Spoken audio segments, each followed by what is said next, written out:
You're listening to Data Center Therapy. Please take a number, and an engineer will be right with you.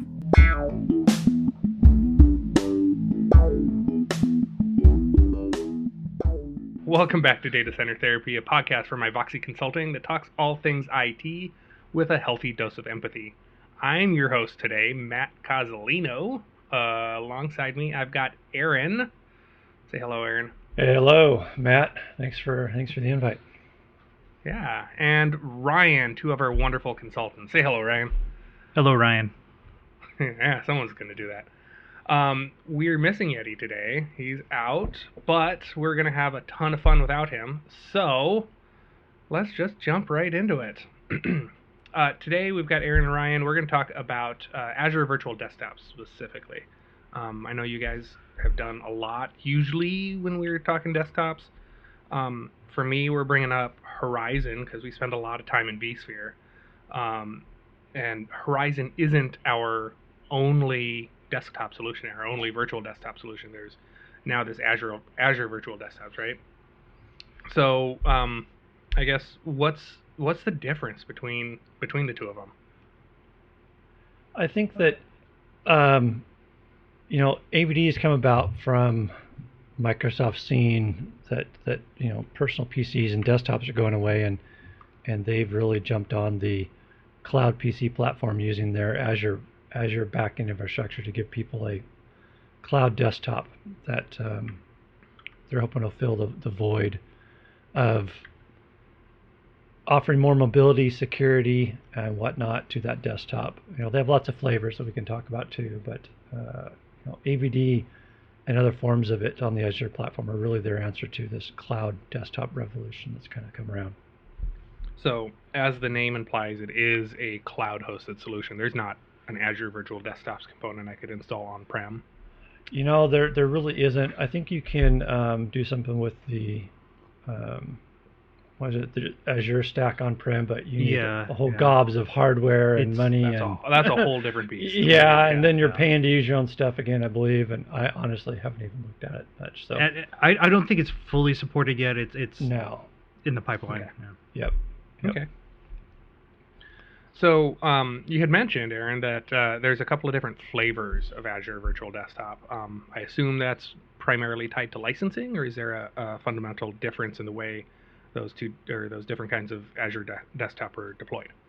Yeah, Microsoft specifically has a few different offerings. They used to actually have an older AVD that's classic that they just put a kibosh on because it doesn't actually use some of the ARM templates.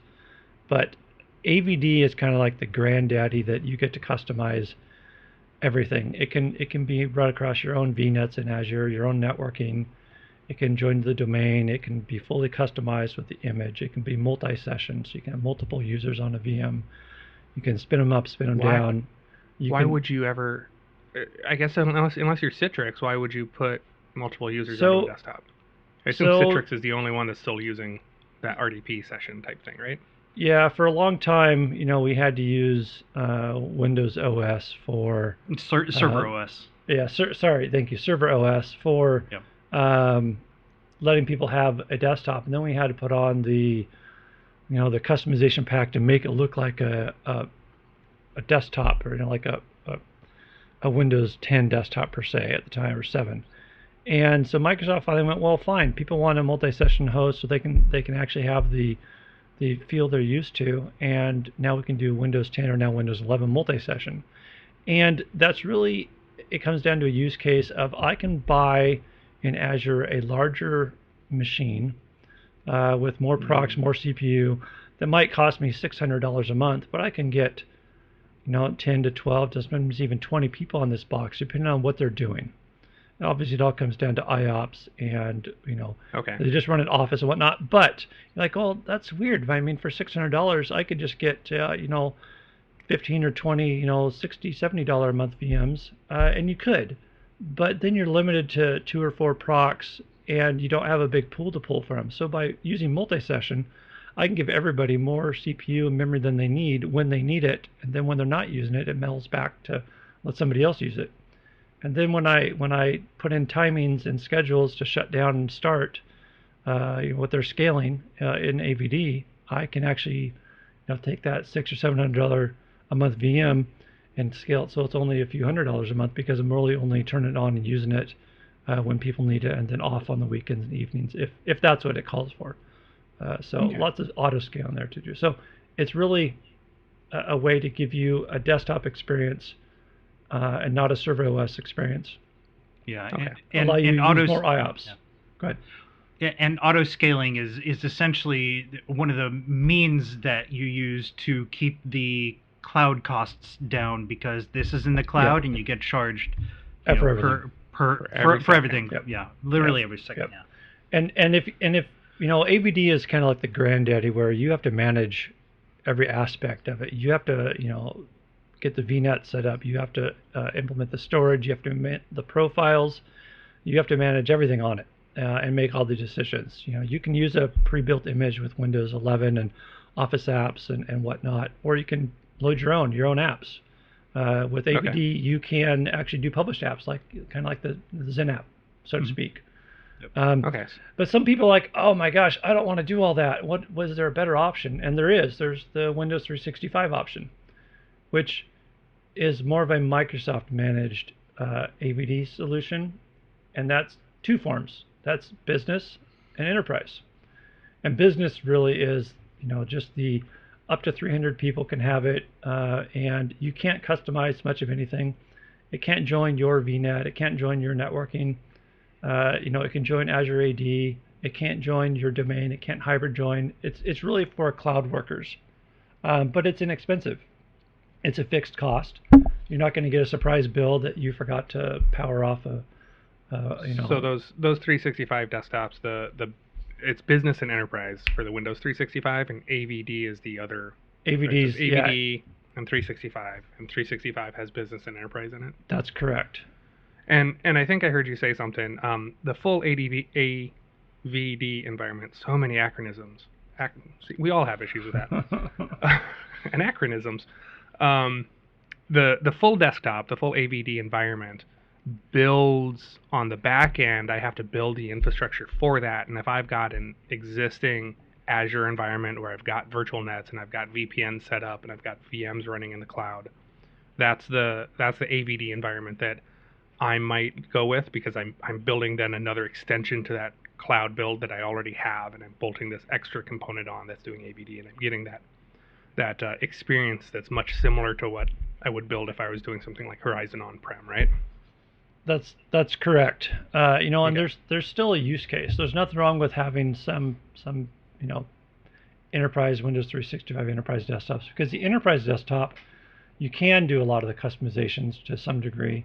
You can have it participate in your VNet. It can join your local domain or domain through express routes or VPN tunnels. You can But hybrid join. it's a little more easy button through. It is. It's kind of like the midpoint of, click buy now and you've got 2 procs or 4 procs, whatever you want to pay for, versus you can buy this, but you have to have an Azure tenant to put it in. You have to have, you can have your custom VNetting. You can do more stuff. You can more customize the image. But if you want full customization, you have to go AVD. Okay. And you mentioned that there's not as many apps that I can slip into that. Is there with the 365 and the business and enterprise editions, is there the ability to install my weird actual desktop installed app into that, or is it primarily like, hey, you know what, you can actually work totally okay by going to the library and logging into their guest machine and then logging into the couple of things you need to log into? Is it that drastic between the two types of worker? So you can do some limited apps with the enterprise, and really the enterprise is probably the best place. The business one is really meant for the cloud worker that uses QuickBooks in the cloud, that uses the Office apps, that really doesn't need anything. You're really limited on what you can do with the business. The enterprise one, you can do a custom image, so you could put your own apps in the image. You can do some stuff through Intune if you're licensed for Intune with it to push apps. But AVD is really where it shines. So if you had some basic apps you want to do, you could do the enterprise. Because again, AVD is a lot of setup and it is management. But sometimes things won't work. I set up a small AVD for users, and at first I was like, well, let's make enterprise work or let's make business work. But it came down to their app. Their app was like $20,000 a seat to install. It supported multi-session. So they are either going to have to, buy 3 or 4 more licenses to put it on Windows Enterprise, or run AVD, because then they could have a multi-session. So they're a small, 3 to 4 person shop. They don't need the complexity of AVD, but it can be managed simply with just a good image. It's in Intune. It gets its updates. It's secured with conditional access, and it has their custom apps. So. Yeah, and one of the newer technologies that Microsoft supports is so Microsoft has MSIX, which is their modern packaging format. You could also have a MSIX app attach assigned to your AVD, so that you don't have to literally install the software in the desktop. You stream it in through this MSIX app attach, so that you could have just an image that gets blown away at the end of the day, but the new apps get attached each time the user logs in. It's very similar to what VMware has with app volumes. How that works, if one is familiar with that. Do we still go through the process of like I have my base image and I take I record the image before I install my app, then I install my application and see what it changes to the environment? Is that how I still package that app to be able to slip into these desktops that I provision, or is there is that workflow differently? Keep in mind, I'm purposely stepped back from desktop because I don't ever want to touch desktops. That's just just me. So the way we used to manage Horizon or VDI, specifically VMware, not so much Citrix, different beast. But we would install the applications in the image. We would take a snapshot and republish it. Or like Ryan was alluding to, you could do app volumes where, like you said, Coz, you would capture the package, capture the install, and we could then present that to the user, the device, a group of users, etc. Where MSIX app attach is actually kind of like streaming it as it's needed. So it's very similar to app volumes, yet it's doing it in a different way. And they're still not quite widely spread in use. You can make your own MSIX packages, although some people publish them. Like I think Firefox, that one works out of the box. You can actually publish that one directly. But if you need to customize the image in 365 Enterprise or AVD, is like powering on an image, customizing it. Like in AVD, I'm going to sysprep it and capture it, and then put that into my image gallery. And clone X number. You select a little box that says, publish image into my gallery, or put it in my gallery, and then it's available for me to use for an image. And at that point, I can replicate it too. That's the nice thing about AVD. So I can have multiple environments, like East Coast, West Coast. Yep. Multiple I can publish it wherever I want. Yep. We should talk about Horizon's offering, because Horizon is kind of Horizon on Azure is the next place to go for people that maybe want to get in the cloud, that don't want to using the VMC. Maybe you got a big investment in the. Because with their universal licensing in Horizon, I can now use their universal broker, and I can users unknowingly, I can send them to Azure, I can send them to a Google does, a VMware in Google. I can send them wherever I want, it's a logical step if you want to try it out. But it is different than AVD, although it runs kind of like AVD in the background. So it's still a desktop. Yeah. Yep. Cool. So again, I've been out of that desktop management environment for a bit. And you, I think, have mentioned a couple of different things that bring up some nostalgia for me. And that is Windows Software Update Service and group policy for managing endpoints and managing desktops. Is group policy still how I push configuration to workstations in 2023? Yes and no. It depends if you're using Intune or not. Intune has pretty much a one-to-one replacement for group policy in the cloud, for managing those. And you can use Intune. Can I leverage Intune on-prem for I've got my Active Directory server sitting over here, and there's 17 desktops sitting on a desk. Can I use Intune for those as well? Yeah, you can. It all depends on how your AD is configured. That's the thing. It has to be a hybrid Azure hybrid domain. Okay. If you want to do that, if you're going to be have managing Azure on component of that, yeah. Yep. Yeah, in order to manage that device, it has to be somehow associated with your tenant or joined to Azure AD in a way that allows it to manage the device and not just check for things, but actually implement things.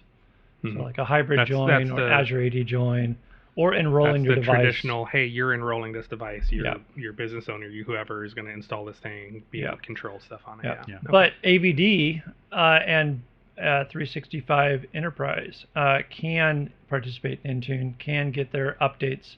You can go into Intune and you can make update policies and use their update rings and whatnot and push out your updates that way.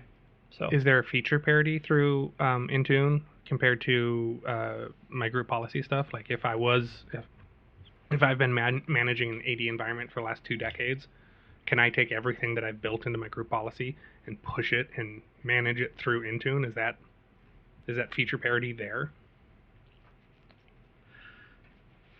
I think they're all most of the policies now, Ryan, are starting to show up over there. There's still some. It's getting to be a one-to-one. You can import ADMX, ADML templates into Intune. Mm-hmm. So if there is like a custom ADMX file. What's an ADMX template? So ADMX templates are essentially it's a template of registry settings. Really is what group policy is, right? So it's nasty looking text file. Yeah. Okay. Yeah. So it's the definitions of make this change, yes, configure, no. So my group policy does all of this, and this is what it ends up as, and I export all of that end result as ADX. You could actually import in group policy reports into Intune. I haven't done it, but it's something that's available. Okay. And then I know we talked about software updates. So I'm used to, or for me, back when I have managed environments, we would talk about the software update server. We'd have to license that. We'd have to set the instance on-prem, make sure everyone's pointing to that, et cetera, et cetera. Mm-hmm. Is that process now changed? So, or are we still deploying? Yeah, Microsoft still, you can still put WSUS out there. Last I read, Microsoft just stopped developing WSUS unless something newer has come out. And they're moving to a Windows Update for Business, which really is just, on the light end, it's just some group policy settings that say, go here and get updates. And if you're in a Windows environment where everybody knows each other, we're all friends, you can enable like the old bit stuff where it'll borrow from its neighbor, so not everybody has to download all the settings or all the update patches and whatnot. And if you're in Intune, if those devices are managed by an Intune MDM, you can push out those settings. You can get the reporting with log analytics, with the workspace, log analytics workspace. Can figure out that through Intune. I think as time goes on, we're going to see people realizing that I'm paying for all this licensing at Microsoft. Look at all these tools we have. We can move more and more. Why do I need that old WSUS server? I can now do that in the cloud, not have to host all the storage, not have to host the resources. Not have to fix it every month because it's broken. Not have to fix it. And you get cooler reportings now too. We still have to fix everything. Well, yeah. But, it's really just changed your job as an IT person from, RDPing into the server and figuring out to, going into a portal and checking the right boxes and then waiting, right? Because nothing's fast with Intune. So, right. But some of those things are there in Azure, like, not to bring something new up, but like Arc, managing some on-prem stuff with that Azure Arc agent. There's just lots of capabilities for the servers and stuff. For even for servers, you can start monitoring and even getting some patching of servers going too. So WSS Microsoft wants, I think, to go away, but it's still a useful tool. So okay. Is like the process to get that from your neighbors kind of like an election process? Hey, I'm logged into the same environment. You're logged into the same environment. We've got that same kind of token. Yep. So that means you and I are friends. So I can download stuff from you and you can download stuff from me. Yep. Yeah. Kind of like a magic back end that happens. Yeah, I don't know the full magic, but yeah, they basically all go, oh hey, we all know each other, we're all neighbors. Yeah, traditionally it's hey, like, Coz, yeah. Can I have those 100 megs so I don't have to get it too because you're faster? So hey, thanks, man. I suppose with a faster and faster internet, faster and faster connectivity that we have, that makes it less of an issue. Yeah. Yeah, until you're in Ketchikan, Alaska on Starlink, and you got 3 PCs that all want the 23H2 or whatever is coming out. So yeah, cool. Well, so is there any other? I guess that's a lot. That's holy cow. There's a lot we can do with the virtual desktops, with Azure Virtual Desktop specifically. What's the? I see it on here, and I'm going to call it GoPro, but it's GPO, not GoPro. That makes a lot more sense. We talked about that. I can't type that. Yeah, that makes two of us. That's super early. I can spell, I just can't type. I've been having an issue with spelling today. I've been like typing so fast, and maybe my accuracy's gone down because I'm misspelling words back and forth. I was trying to do finish up a Exchange migration to Exchange Online yesterday, and I had to do some PowerShell. And I'll admit, I look up PowerShell, and I'm not going to reinvent the wheel all the time. And I'm like, I just got to put this in chat because I can't. This is taking me longer to fix my typing. So, like 80% of my coding is Stack Overflow copy paste. Yeah, no, I mean that's the tradition, though. It's like everyone's. Yeah.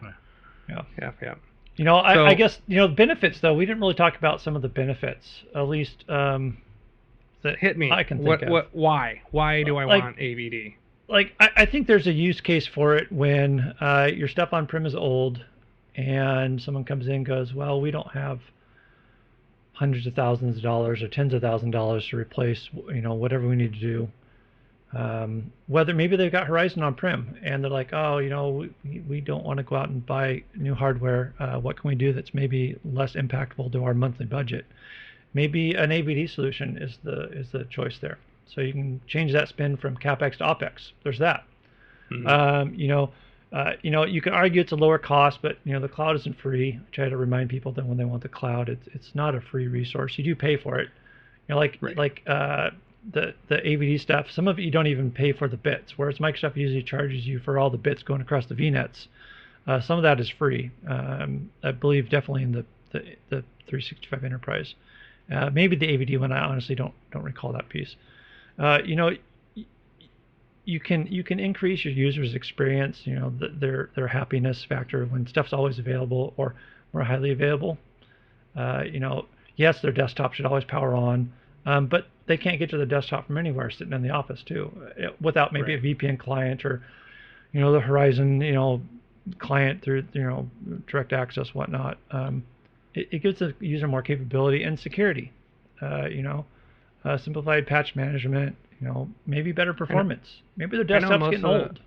Most of the customers that I've had some sort of a desktop conversation for, unless it's, or I guess one of the more specific use cases is I've got developers somewhere else, right? I've got my local group of users, my people that come into the office semi-regularly, whatever, and I've got this special project and I'm going to spin up a developer group offshore. Yep. 100%. So for them, I want to give them something, but I don't want to actually give it to them. So that's where I've heard spinning up the virtual desktop environments has been, like that first try. Hey, they get something that doesn't. Another good thing. Use case. Yeah, another good use case is the remote workers. That's going to be more and more common throughout the years. We're going to have to support remote workers more, and it's pretty easy to spin them up in a desktop and not even have to ship them a company laptop, they could which is a use good their own segue BYOD because type thing. I recall when we first started doing VDI, it was here's your server environment, and here's your thin client environment. Mm-hmm. Yeah. Are you still having that thin client conversation with people? Is that still a thing I have to look for? Or is it just like go to Walmart, go to Costco, whatever, buy a laptop? I don't care what you get. And these are log into this portal. Azure AVD, all of that is all supported by these thin clients. Also, there's a client that you get installed, or a zero client that connects. It's already to, there most of the time. Yeah, I mean it's almost always. So we're still having that zero client. That oh, thin client absolutely, yeah. Okay. Yeah. Okay. Yeah, it's. I mean, thin clients. I hated thin clients for a while, if I'm being honest. My first experience with them was really old. I don't want to name drop the name Wise, but they were. I think before Wise, they were bad. Too late. But they were bad. We just bad. tripped over it. Yeah, no, I did. But this was, 15 years ago. We were too cheap to buy the licensing, so we could only do 3 at a time when we reimaged them, and we tried to join the domain. It was just an absolute mess. But today's thin clients. Much better. The management's finally there. They work great for what their purpose is. Lots of different vendors. I got a few of my favorites, but it comes down to the management interface. How easy are they to manage? And now most of them even work with multi-factor. So I can't even get on my Horizon desktop for my thin client or maybe my AVD without that little buzz on my phone or however I've set up conditional access. So no, I think they still have a place, definitely. Okay. What do you see most organizations sending to those remote workers? Do you still see a lot of people packing up a laptop and shipping it to someone, or hey, come in and here's your office kit, and I hand you a handful of stuff, even though you're going to log into a VDI? I've seen people send a thin client and all-in-one, like a nice 23-inch, Dell all-in-one, for example, or iGel or something. But the beauty of the virtual desktop is I can secure it in a way that you can use your home PC if you really want to, and I can prevent through policies the copying of data back and forth, the mapping of drives back and forth. No, you can't have a printer. Can a person pull out their cell phone and take a picture? Of course, I can't stop that, right? Yeah. You got to trust your employee at the end of the day. But AVD has a like a watermark or ability to kind of stop screen scraping per se. Last person I talked to is like, oh, we just give our people a stipend, an office stipend, and they're expected to use their home device. So that's commonplace too. Why send them a $1,400 laptop or a PC that has to sit on the desk and hope they only use it? Yeah, you can secure it with Intune, right, Ryan? Yeah, but we don't want to. We don't want to get into the management of personal devices like that. Yeah. So it is kind of the next iteration of. I know. It feels like we've BYOD, and because you're bringing your own device, I have to put my fingers into it and manage it and control it a little bit. Yeah. And then we've kind of migrated from there to be like, okay, whatever you bring doesn't really matter, because I can present you this virtual desktop environment, and you can just log into this thing. So it's kind of come to that point where it doesn't matter what that endpoint is. Then it sounds like. Yeah, and nice. One thing we didn't talk about, one of the other AVD kind of SKUs or whatnot is Frontline, and this was something that that I found cool because, like AVD or cloud desktop, maybe I've got a bunch of shift workers, big in healthcare, right? You go somewhere and a nurse has like a 8 or 12-hour shift, or manufacturing. It's a shift. It's shift work, right? Three shifts or three shifts, whatever. And like, hey, we want this virtual desktop stuff, but I've got 10 employees that each work a shift, so I've got 30 people. I don't need 30 desktops. They only work 8 hours a day. Well, now they have the Frontline SKU, so you can actually have 3 people kind of paired to a desktop. Co-sharing, for lack of better explanation. They get to basically share it, so that you only have to buy 10 instead of 30. So it has a higher price point, but there are works some more out. limitations. Yeah, there are some obviously. limitations. It's not a multi-session host. It's still a desktop, but that way, you don't have to buy 30. You could buy 10 per se. So I got to kind of like wait for Frank to leave before I can log into my machine. Correct. Kind of thing. Yep. Yeah. So there's some options there for like a shift working environment where it makes sense, and you can mix and match all these too. You're not stuck with just all business or all enterprise. So cool. Well, cool.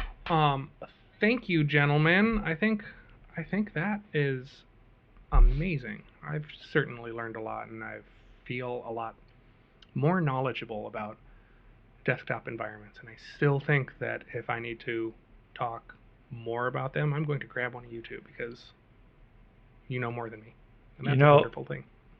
we not to bring one more thing up, but graphics. We didn't talk about graphics in AVD, Ryan. Like, no, yeah. I mean, Horizon can do the grid stuff too, right? But yep. If I want to get an AVD and I want to do some AutoCAD or fly through a building, I can grab a SKU in Azure and get a big old GPU and literally, fly through a building as I'm showing a customer their new layout. So or do there. like AI ML type stuff is definitely another use case. So that's available. So yeah, it's not limited to just your basic stuff anymore, I guess, is the takeaway. So yep. I do know the video and the graphics was kind of one of the big sticking points when we're sizing those. So that's good to hear. I was excited when I could play Counter-Strike on Horizon at one point with my new grid card. So you know which one I want to get kind of get some nostalgia for is Command and Conquer. Oh yeah. Red Alert there, yeah. Oh yeah. I like the old Warcraft and Starcraft too. So yeah, I watched a documentary on Age of Empires, the series, and how they brought it back and revived it, and I'm like, oh man, that's been going forever, hasn't it? Yeah, they have a fourth one that came out recently. I need to maybe pick it up sometime. Crazy. Nice. Cool, man. Alrighty, everyone. Thanks for listening. It's been a wonderful, wonderful session, and we'll catch you next time. Thanks, Coz. Yep, thank you. Have a good one. Yeah, you too. Thanks, guys.